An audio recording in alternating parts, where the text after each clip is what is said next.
नमस्कार साथियों, मैं अनामिका सिंह। आप तमाम 7वें चरण के सीटेड बीटेड क्वालिफाइड स्टूडेंट से एक बार फिर पटना पहुंचने के लिए आग्रह करना चाहती हूं, क्योंकि ये आप लोगों की बहुत ही ज़्यादा इच्छा थी कि हम लोगों को लड़ाई से बैक नहीं होना चाहिए, वरना ये गूंगी बहरी सरकार जो है ना, ये हमारी बहाली को 2024 और 2025 के इलेक्शन तक आसानी से खींच के ले जाएंगे।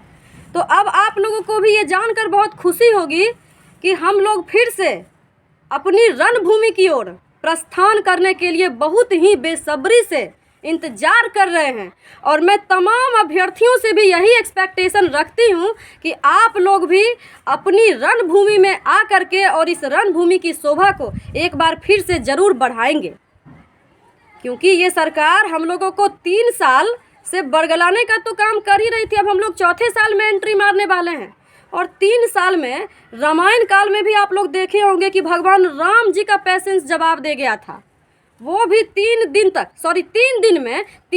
तक वो सागर देवता से अनुनय विनय किए थे कि आप हमें रास्ता दे दीजिए, लेकिन सागर देवता को ना ये घमंड हो गया था कि राम भगवान में इतना ज़्यादा कैपेसिटी नहीं है कि वो अपनी लड़ाई को जीत सकते हैं। उस समय की 2 पंक्ति थी कि 3 दिवस तक पंथ मांगते रघुपति सिंधु किनारे, 3 दिवस तक पंथ मांगते रघुपति सिंधु किनारे, बैठे पढ़ते रहे छंद अनुनय के प्यारे प्यारे। और उत्तर में जब एक नाद भी उठा नहीं सागर से, उठी अधीर धधक पौरुष से आग राम के सर से। तो सोच लीजिए कि जब 3 दिन में भगवान श्री राम जी का पैसेंस जवाब दे गया, तो हम शिक्षक अभ्यर्थियों के अंदर किस तरीके का पैसेंस है। हम लोग तो हर बार आते हैं और उनके लाठी डंडा से पिटा के और फिर से आ रहे हैं मैदान में। ऑफ कोर्स हम लोग योद्धा हैं, हमें एक योद्धा वाला फीलिंग ज़रूर आएगा। और ये सरकार जो है ना, ये सरकार जानते हैं क्या है, ये दुर्योधन वाला हरकत हम लोग के साथ कर रहे हैं, क्योंकि ये दुर्योधन से कम नहीं है।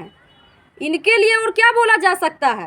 क्षमा दया तप त्याग मनोबल सबका लिया सहारा, पर नर व्याघ्र सुयोधन तुमसे कहो कहाँ कब हारा। क्षमाशील हो रिपु समक्ष तुम हुए बिनत जितना ही, अरे दुष्ट कौरवों ने तुमको कायर समझा उतना ही। तो ये लोग जो है ना, ये क्षमा से आसानी से मानने वाले नहीं हैं। इनके सामने आप अनुनय विनय कीजिएगा ना, तो इनको पता है क्या लगता है कि ये लोग हमारे बंधुआ मजदूर हैं। और 5 से 6 मंथ के बाद देखिएगा कि हम लोग क्या हो जाते हैं। हाथ जोड़े वो फिरेंगे कि आप ही लोग सब कुछ हैं, बिहार के भविष्य। अभी हम लोग क्या बिहार के भविष्य के निर्माता नहीं दिख रहे हैं उनको?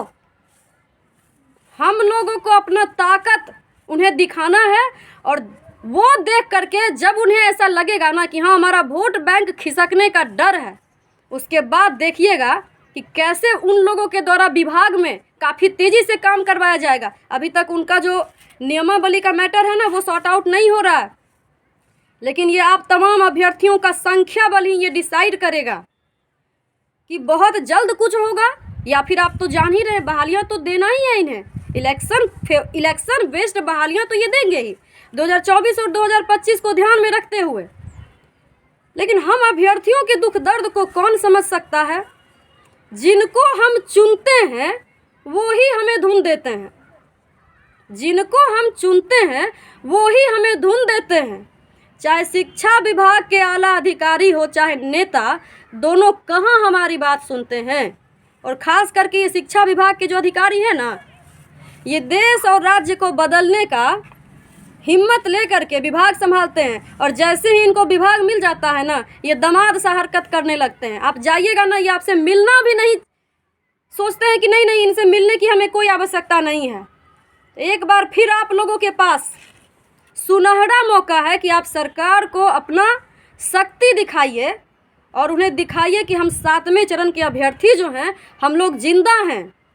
तू हंस, तू मुस्कुरा, तू रोना कम कर दे, तो जिंदा है तो जिंदगी की नाक में दम कर दे। और जिंदगी की नाक में दम नहीं करेंगे हम लोग, इस निकम्मी पुलिस प्रशासन और निकम्मी गवर्नमेंट के नाक में दम करेंगे।